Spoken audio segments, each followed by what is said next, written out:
અમરેલી જિલ્લામાં અસામાજિક તત્વો સામે પોલીસ અને વહીવટીતંત્ર દ્વારા મોટી કાર્યવાહી કરવામાં આવી છે. ગૃહ વિભાગે રાજ્યભરમાં અસામાજિક તત્વોની યાદી તૈયાર કરી હતી. અમરેલી જિલ્લામાં 100થી વધુ તત્વો સામે કાયદેસરની કાર્યવાહી કરવામાં આવી છે. ત્યારે આજરોજ જિલ્લાના ધારીના પ્રેમપરા વિસ્તારમાં માવજીભાઈ પુનાભાઈ વાઘેલા દ્વારા કરવામાં આવેલા સરકારી જમીનના દબાણને દૂર કરવામાં આવ્યું છે. આ જમીનની અંદાજિત કિંમત 1 લાખ રૂપિયા છે. સ્થાનિક વહીવટીતંત્ર અને પોલીસના કડક બંદોબસ્ત વચ્ચે ડિમોલેશનની કાર્યવાહી હાથ ધરવામાં આવી હતી. માવજીભાઈ વિરુદ્ધ મારામારી અને શારીરિક હુમલા સહિત પ્રોહિબિશનના કુલ 4 ગુના ધારી પોલીસ સ્ટેશનમાં નોંધાયેલા છે. વર્ષ 2022માં તેમની પાસા હેઠળ અટકાયત કરવામાં આવી હતી. આજે તેમના દ્વારા કરવામાં આવેલા સરકારી જમીનના દબાણ પર બુલડોઝર ફેરવવામાં આવ્યું છે. Bureau report CN24 news.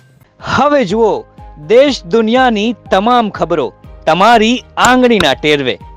ઉઠાવો મોબાઈલ અને Google Play Store પરથી ડાઉનલોડ કરો અમારી CN24 ન્યૂઝ મોબાઈલ એપ.